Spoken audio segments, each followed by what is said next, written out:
Chapter 11. Now we're back where we started. Xanthippus was examining Udo's cloak, which he had spread out in front of him while he carefully searched the lining. The boys had stormed in on him excitedly, like the Greeks into the Trojan fortress, and thrown the cloak on the table.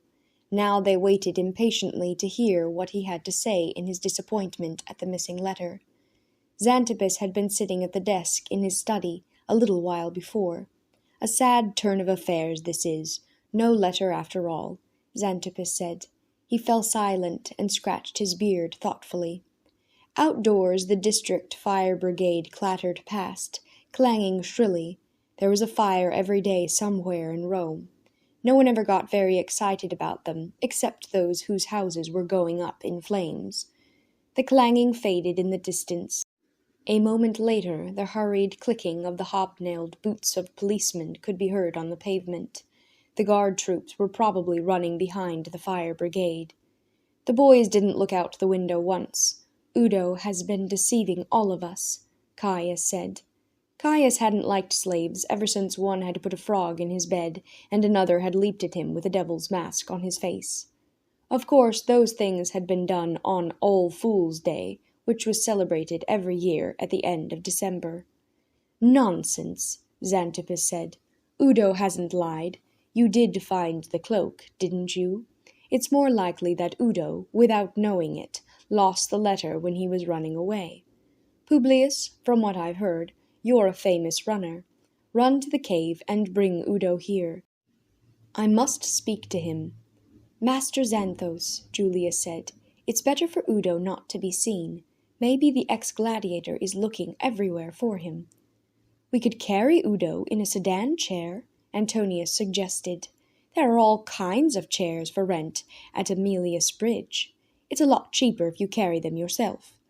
"That will take too long," Xanthippus said.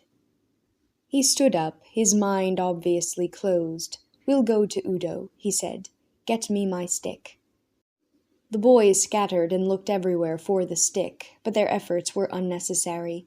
The hanging between the schoolroom and Xanthippus's apartment was pushed aside, and a strange creature knocked on the archway. The creature had a rag wrapped around his head. Only his nose was exposed. "May I come in, noble master?" the creature asked. "Udo!" the boys cried in surprise. "Come in, Udo," Xanthippus said. "Your arrival is like the answer to a call." Udo tore off the rag. "I put this thick cloth over my head so I wouldn't be recognized on the way," he explained. "It wasn't exactly pleasant in the heat, but I prefer the warmth of life to the cold of Hades." "Udo," Mucius said sternly, "we couldn't find a letter in your cloak." "That's why I came here, young master," Udo said. "You mentioned that you were going to bring me some food before coming here with the cloak. Then I would have shown you where the letter was." "The letter is in the cloak?" Rufus said. "It's sewn into the collar, and it's not written on papyrus, but on linen, so that it can't be felt through the lining." "Oh, that's it," Xanthippus grumbled, and he coughed. He seemed to be somewhat annoyed that he himself hadn't hit upon the idea. "Flavius, go get a knife from the kitchen." Flavius dashed out of the room. "Why did you sew the letter on the inside?" Julius asked. "It's a long journey from the Rhine to the Tiber, young master. If I'd lost the letter, I would have been lost myself. Of course, I didn't suspect at the time that I was carrying around my own death warrant." "Good," Xanthippus said. "Now go to the kitchen and get yourself something from the pantry to eat. You must be hungry." "Thank you," Udo said. Suddenly enlivened, he rushed into the kitchen. "I'm starved too," Caius said. "Me too," said Publius. "You can eat at home afterward," Xanthippus said. "I'm not running an inn here. Udo has no home." "I don't want anything to eat before I know what's in the letter," Mucius said. "That's right," Julius and Antonius agreed.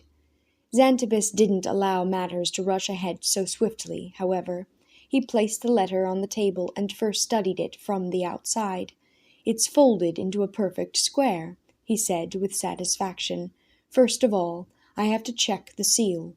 He produced a round, polished emerald out of the drawer, stuck it in his right eye, and bent over the letter. "The seal is genuine," he announced after a while. "I recognize the Polino family's coat of arms, an eagle with 2 crossed swords beneath it." "That's the brand on Udo's arm, too," Antonius called out.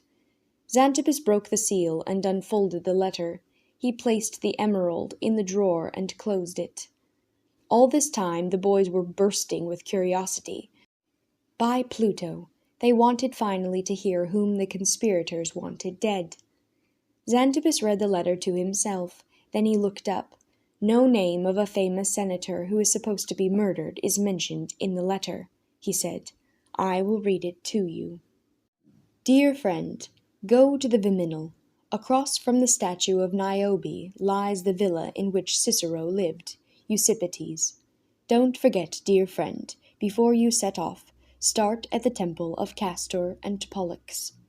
Xanthippus dropped the letter. "That's all it says."